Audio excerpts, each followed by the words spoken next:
Chapter 1 ની અંદર આપણે ટૂંકા દાખલા જોઈલા। ટૂંકા દાખલા પછી બીજો વિભાગ આવે છે મોટા દાખલા। આ દાખલાની અંદર બે ખાતા બનાવવાના આવે છે, ફાળવણી ખાતું અને મૂડી ખાતું। 11મા ધોરણના વાર્ષિક હિસાબની અંદર સૌથી પહેલું ખાતું કયું આવતું? પછી આના પછી 12માં વેપાર, પછી આવશે નફા નુકસાન, પછી કયું ખાતું આવશે? નફા નુકસાન, અને પછી ભાગીદારોના મૂડી ખાતા અથવા ચાલુ ખાતા, અને છેલ્લે શું આવશે? તો વાર્ષિક હિસાબમાં કેટલા ખાતા બન્યા? વાર્ષિક હિસાબમાં 5 ખાતા। તો આમાંથી કયા કયા ખાતા આપણે શીખી ગયા છીએ? વેપાર, નફા નુકસાન, પાકું સન્માન। બાકી કયા કયા છે? તો એક ખાતા બનાવવાના દાખલા આ ચેપ્ટરમાં છે। કયું કયું ખાતું? નફા નુકસાન ફાળવણી ખાતું, અને બીજું ભાગીદારોના મૂડી ખાતું। આ મૂડી ખાતા બનાવવાની બે પદ્ધતિઓ છે। મૂડી ખાતા બનાવવાની બોલો કેટલી પદ્ધતિઓ છે? પહેલી પદ્ધતિનું નામ સ્થિર મૂડી પ્રથા, અને બીજી પદ્ધતિનું નામ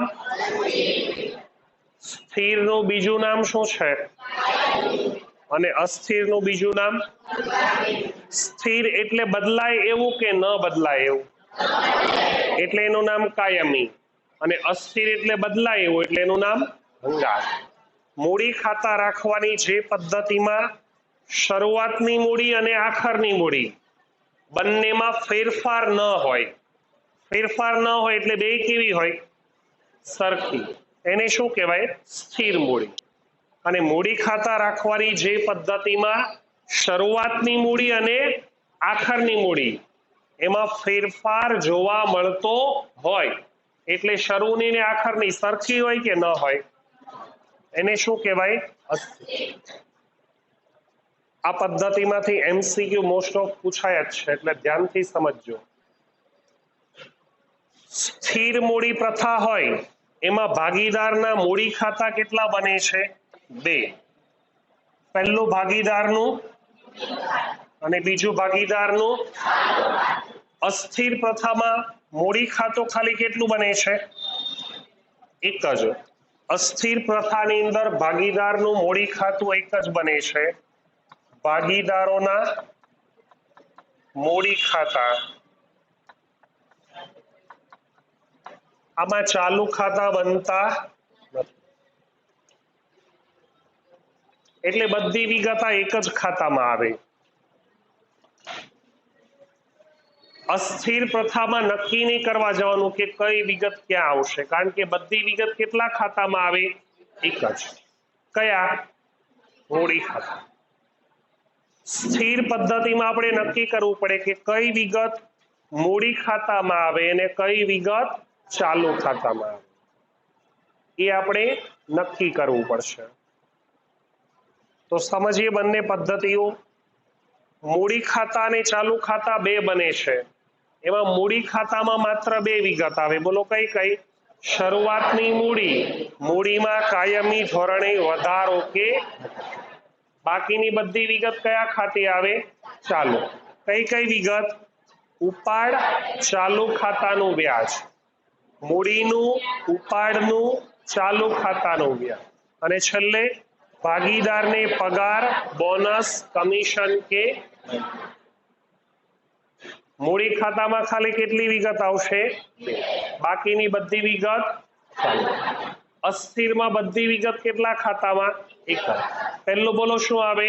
મૂડી અને ઉપાડ, પછી મૂડી અને ઉપાડનું, અને એના પછી ભાગીદારને પગાર, બોનસ, કમિશન કે મહેનતાણ। આ પ્રમાણેની વિગતો આવશે।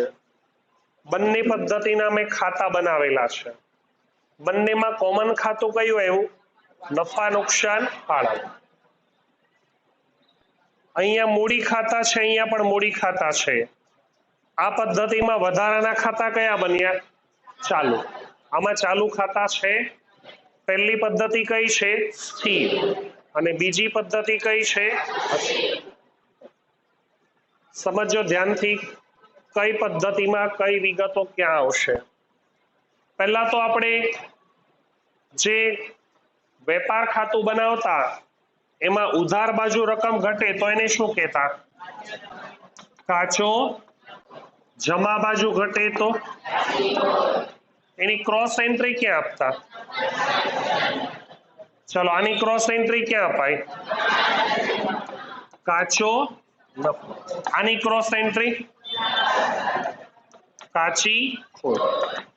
હવે નફા નુકસાનમાં ઘટે અહીંયા ત્યાં શું લખતા? ચોખ્ખો નફો. અને જમા બાજુ ઘટે તો આની ક્રોસ એન્ટ્રી. અત્યાર સુધી આપણે પાકા સરવૈયામાં મૂડીમાં પ્લસ કરતા. હવે આની ક્રોસ એન્ટ્રી ક્યાં આવશે? નફા નુકસાન ચોખ્ખો નફો. અને અહીંયા હવે અહીંયા ફાળવણીમાં ઉધાર બાજુ ઘટશે ને એને કહેવાય વહેંચણી પાત્ર. 11માં ભાગીદાર વચ્ચે નફો વેચવાનો કોઈ પ્રશ્ન આવતો નહીં. 12માં વેચવો પડે એટલે જમા બાજુ આવશે વહેંચણી પાત્ર. આની ક્રોસ એન્ટ્રી મૂડી ખાતાની જમા બાજુ વેચણી પાત્ર નફો. અને આની ક્રોસ એન્ટ્રી વેચણી પાત્ર. આ સમજાયું? આ પ્રકરણમાં આપણે કયા ખાતા બનાવવાના છે? નફા નુકસાન ફાળવણી ખાતું અને આટલું જ બનાવવાનું છે. ઉપરના બે અને નીચેનું ખાતું બનાવવાનું નથી. તો બોલો પહેલા આપણે અસ્થિર જોઈએ ને પછી સ્થિર જોઈએ. ફાળવણી ખાતાની જમા બાજુ શું લખાય? ફાળવણીની જમા બાજુ બોલો શું લખાય? ચોખ્ખો નફો. એ કયા ખાતેથી લાવેલા હોઈએ આપણે? નફા નુકસાન ખાતેથી લાવ્યા. ઉધાર બાજુ શું લખાય? ચોખ્ખી ખોટ. કૌંસમાં શું લખાય? નફા નુકસાન ખાતેથી. આ બે ખાતા એવા છે ને કે આ બંને ખાતામાં માત્ર ભાગીદારને લગતી વિગત જ લખાય. આ બે ખાતા એવા છે કે જેમાં માત્ર બોલો કોને લગતી વિગત લખાય? અન્ય કોઈ વિગતો લખાતી. 11માં કોઈ ભાગીદાર આવતા એટલે આ બે ખાતા બનાવવાના નહીં આવતા હતા. આમાં ભાગીદારો આવે છે એટલે આ બે ખાતા બનશે. હવે જોઈએ કઈ વિગત ક્યાં લખાશે. પહેલી પદ્ધતિ છે કે બીજી? બીજી. તો એમાં પહેલી વિગત બોલો શું છે? શરૂઆતની મૂડી અને ઉપાડ. મૂડીને લખાય મૂડી ખાતાની જમા બાજુ. મૂડીની જમા બાજુ ત્યાં વિગતમાં લખાય બાકી આગળ. બાકી આગળ લાવ્યા એટલે આને કહેવાય શરૂઆતની મૂડી. બોલો આને શું કહેવાશે? બોલો પછી શું લખવાનું છે? મૂડીની હંમેશા કઈ બાકી હોય? જમા. એને જમા બાજુ લખાય. ઉપાડની હંમેશા કઈ બાકી હોય? તો એને કઈ બાજુ લખાય? ઉધાર બાજુ પર ઉપાડ ખાતે. ખબર પડી? આ બાકીની બધી વિગત હવાલામાં હોય. હવાલામાં હોય એટલે એની કેટલી અસર આવે? આટલી વિગતો લખીમાં ખબર પડી. હવે કોનું વ્યાજ અને બીજું મૂડીનું વ્યાજ ધંધા માટે ખર્ચ કહેવાય કે આવક કહેવાય? ઉપાડનું વ્યાજ ધંધા માટે શું કહેવાય? આ નફા નુકસાન ફાળવણી ખાતું છે ને, નફા નુકસાન ફાળવણી ખાતું એ નફા નુકસાન ખાતાનો જ એક ભાગ છે. પરીક્ષામાં અગત્યનો MCQ. ફાળવણી ખાતું કોનો એક ભાગ છે? કોઈ દાખલામાં આપણે ફાળવણી ખાતું ન બનાવીએ તો એની વિગતો ક્યાં લખવાની?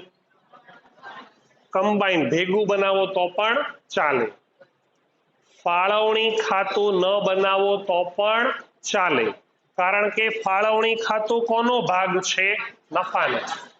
નફા નુકસાન ખાતું હોય તો આપણને ખબર છે કે નફા નુકસાનમાં ઉધાર બાજુ પર શું લખાય? ખર્ચ.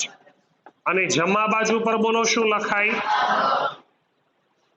તો મૂડીનું વ્યાજ ધંધા માટે ખર્ચ કહેવાય કે આવક કહેવાય?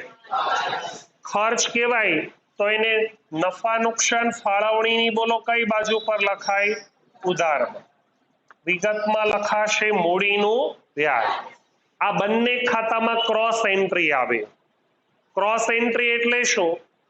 ફાળવણીમાં ઉધાર હોય તો મૂડીમાં જમા, ફાળવણીમાં જમા હોય તો મૂડીમાં, બોલો આની ક્રોસ એન્ટ્રી ક્યાં આવશે? મૂડી ખાતાની જમા બાજુ. શું લખાશે? મૂડીનું વ્યાજ આવી ગયું. પછી કોનું વ્યાજ છે? ઉપાડનું વ્યાજ ધંધા માટે ખર્ચ કહેવાય કે આવક કહેવાય? આવક કહેવાય તો એને ફાળવણીની કઈ બાજુ લખાય? ફાળવણીની જમા બાજુ શું લખાય? એની ક્રોસ એન્ટ્રી બોલો ક્યાં આવે? મૂડી ખાતાની ઉધાર બાજુ ઉપાડનું. આ સમજાણો? ખર્ચ અને આવક સિદ્ધાંતની દ્રષ્ટિએ યાદ રાખ્યું.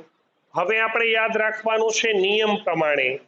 નિયમ યાદ રાખવાનો, મૂડીનું વ્યાજ મૂડીની નીચે આવે, ઉપાડનું વ્યાજ ઉપાડની નીચે આવે.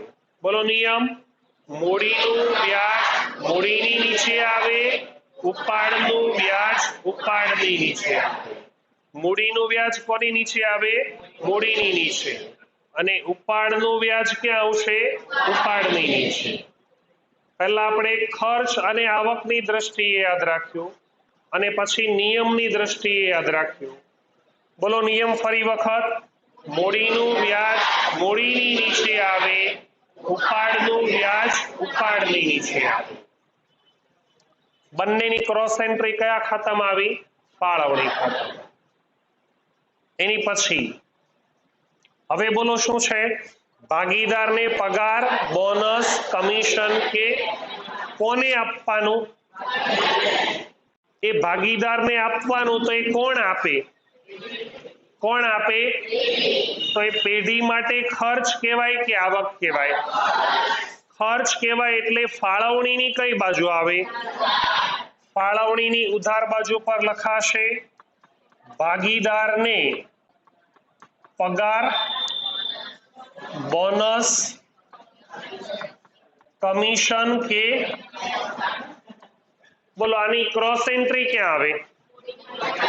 મૂડી ખાતાની જમા. શું લખાય ત્યાં? ભાગીદારને પગાર, બોનસ, કમિશન કે માઇનકાર્ડ. સમજાણો? આ ફાળવણી ખાતું બંધ કરવાનું. ફાળવણી ખાતું બંધ કરતા જો તમને ઉધાર બાજુ પર રકમ ઘટે, કઈ બાજુ પર રકમ ઘટે? ઉધાર બાજુ પર રકમ ઘટે તો એને કહેવાશે, અને જમા બાજુ પર રકમ ઘટે તો એને કહેવાય. એક દાખલામાં બંને વસ્તુ આવી શકે? એક દાખલામાં બંને વસ્તુ આવી શકે. કોઈ દાખલામાં નફો હોય અને કોઈ દાખલામાં. સમજાણું? આની ક્રોસ એન્ટ્રી મૂડી ખાતાની શું લખાય? વેચણી પાત્ર નફો. અને ઉધાર બાજુ પર વેચણી પાત્ર. હવે મૂડી ખાતા બંધ કરવાના. જમા બાજુનો સરવાળો કરવાનો, એમાંથી ઉધાર બાજુની શું કરવાની? બાદબાકી. ઉપર અહીંયા બોલો શું લખેલું છે? બા આ લાવ્યા. તો અહીંયા લખાશે બા આ. લઈ ગયા. કૌંસમાં શું લખાશે? આખરની મૂડી. કૌંસમાં બોલો શું લખાશે? આખરની મૂડી. સમજાણીએ પદ્ધતિ? આ કઈ પદ્ધતિ હતી? હવે કઈ જોઈએ? પહેલા કઈ કઈ વિગતો લખી નાખીએ. ફાળવણીની જમા બાજુ પર બોલો શું આવે? ચોખ્ખો નફો. અને ફાળવણીની ઉધાર બાજુ પર ચોખ્ખી ખોટ. કૌંસમાં કયા ખાતેથી લાવેલા હોયા? નફા નુકસાન ખાતેથી લાવ્યા. આમાં પણ કૌંસમાં નફા નુકસાન ખાતેથી. ચલો હવે પહેલી વિગત બોલો શું છે? મૂડી ખાતામાં લખાય કે ચાલુ ખાતામાં? શરૂઆતની મૂડીને લખાય મૂડી ખાતાની જમા બાજુ. શું લખાય? બાકી આગળ. બાકી આગળ લાવ્યા એટલે કઈ મૂડી કહેવાય? શરૂઆતની મૂડી. પછી બોલો શું છે? મૂડીમાં કાયમી ધોરણે વધારો કે ઘટાડો? ઘટાડો લગભગ કોઈ દાખલામાં આવતો નથી, વધારો જ આવે છે. ભાગીદાર વધારાની મૂડી લાવે. 11મા ધોરણની પહેલી આમનોંધ. ધંધાનો માલિક ધંધામાં મૂડી લાવે તો એની આમનોંધ શું થાય? રોકડા લાવે તો રોકડ ખાતે. તે કયા ખાતે? તો અહીંયા પણ એવું જ છે. અહીંયા માલિકની જગ્યાએ કોણ લાવે છે? તો મૂડી ખાતાની જગ્યાએ શબ્દ વપરાય ભાગીદારના મૂડી ખાતે. કયો શબ્દ વપરાય? આની ખતવણી કરો તો રોકડ ખાતાની કઈ બાજુ લખાય? રોકડ ખાતું છે આપણી પાસે, એની ખતવણી આવશે. મૂડી ખાતામાં કઈ બાજુ લખાય? મૂડી ખાતામાં જમા બાજુ પર શું લખાય? મૂડી ખાતામાં જમા બાજુ પર બોલો શું લખાય? રોકડ ખાતે. કૌંસમાં વધારાની મૂડી. મૂડી ખાતામાં મૂડી ખાતે એવો શબ્દ વપરાય? મૂડી ખાતા જમા છે તો મૂડી ખાતાની જમા બાજુ સામેની વિગત. સામેની વિગત એટલે બોલો કયું? રોકડ. આ ખાતામાં માત્ર કેટલી વિગતો આવે? 2. બંને વિગતો આવી ગઈ એટલે આ ખાતું શું કરી દેવાનું? બંધ ન કર્યું હોય તો આપણા મનમાં ખોટા વિચાર આવે કે આમાં બીજું કંઈક આવતું હશે. મનમાં ખોટા વિચાર ન આવે એટલે આ ખાતાને શું કરી દેવાનું? બંધ. જમા બાજુ લખ્યું તું બા આ લાવ્યા તો અહીંયા એને કઈ મૂડી કહેવાય? બા આ લઈ ગયા એને કઈ મૂડી કહેવાશે? આખરની મૂડી. બોલો હવે શું બચેલું છે? ભાગીદારોના. આ બ વિકલ્પની અંદર ચાલુ ખાતા હતા. આમાં ચાલુ ખાતા છે. પહેલી વિગત આમાં શું લખાય? પરીક્ષામાં ખૂબ જ અગત્યનો MCQ. ભાગીદારના ખાતાની બાકી. ભાગીદારના ખાતા કેટલા પ્રકારના હોય? 2. મૂડી ખાતા પણ હોય અને બીજા. તો એનો જવાબ મૂડી ખાતા હોય એની હંમેશા બોલો કઈ બાકી હોય? મૂડી ખાતા હોય એના હંમેશા કઈ બાકી હોય? ચાલુ ખાતા હોય એની જમા બાકી પણ હોઈ શકે અને ઉધાર બાકી પણ હોઈ શકે. ચાલુ ખાતા આપેલા હોય તો એની જમા બાકી પણ હોઈ શકે, ઉધાર બાકી. પરીક્ષામાં પૂછાય જ છે મોટા ભાગે. બોલો મૂડી ખાતાની હંમેશા કઈ બાકી? ચાલુ ખાતાની જમા બાકી હોય, ઉધાર બાકી. મૂડી ખાતાની જમા બાકી હોય તો આપણે જમા બાજુ શું લખ્યા હતા? ચાલુ ખાતામાં કઈ બાકી હોય? જમા પણ હોય. તો બા આ લાવ્યા એક બાજુ લખાય કે બંને બાજુ? બાકી આગળ લાવ્યા, અહીંયા પણ બાકી આગળ લાવ્યા. આ કયા ખાતાની બાકી હોય? ચાલુ.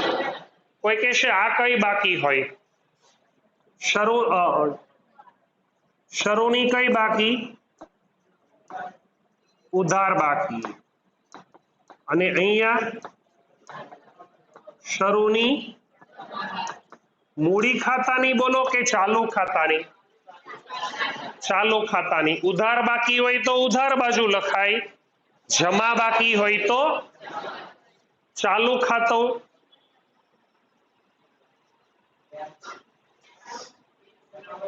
ઉપાડ અને ચાલુ ખાતાની બાકી. ઉપાડ અને ચાલુ ખાતાની, તો ચાલુ ખાતાની બંને બાકી લખાઈ ગયા. હવે શું લખવાનું રહ્યું? ઉપાડની કઈ બાકી હોય? મૂડીની ઉધાર લખાય કે ચાલુ ખાતાની? અહીંયા કેમ ન લખાય? ખાતું બંધ થઈ ગયું. જો બાજુની પદ્ધતિ હતી એમાં ઉપાડ ક્યાં લખાય? મૂડીની ઉધાર. આ પદ્ધતિમાં ઉપાડ ક્યાં લખાય?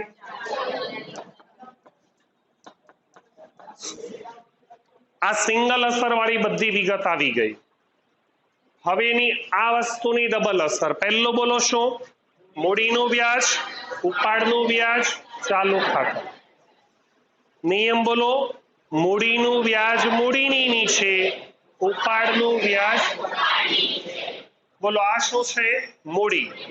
એનું વ્યાજ અહીંયા લખાશે. કેમ? ખાતું બંધ થઈ ગયું. તો એનું વ્યાજ ક્યાં લખાશે? ચાલુ ખાતાની જમા. શું લખાશે ત્યાં? બોલો ક્રોસ એન્ટ્રી ક્યાં આવશે? ફાળવણી ખાતાની. શું લખાય? મૂડીનું વ્યાજ મૂડીની નીચે. પછી નિયમ બોલો. ઉપાડનું વ્યાજ, તો ઉપાડની નીચે લખાશે ઉપાડનું ક્રોસ એન્ટ્રી. ફાળવણીની જમા, ઉપાડનું. જો બાજુમાં સેમ છે. મૂડીનું, ઉપાડનું અને વધારાનું શું આવ્યું? ચાલુ ખાતાનું. બાજુની પદ્ધતિમાં ચાલુ ખાતાનું વ્યાજ હતું, આમાં છે. તો ચાલુ ખાતાની ઉધાર બાકી હોય કે જમા બાકી હોય? બંને હોય. તો જમા બાકીનું વ્યાજ જમા બાજુ લખાય, ઉધાર બાકીનું વ્યાજ ઉધાર. ઉધાર બાકીનું વ્યાજ અહીંયા લખાશે ચાલુ ખાતાની ઉધાર બાકીનું વ્યાજ. તો આની ક્રોસ એન્ટ્રી ક્યાં આવશે? ફાળવણીની જમા. શું લખાય? ચાલુ ખાતાની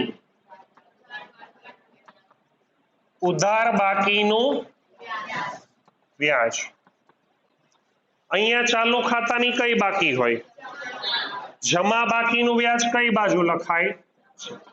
ચાલુ ખાતાની જમા બાકીનું વ્યાજ. ચાલુ ખાતાની જમા બાજુ ક્રોસ એન્ટ્રી.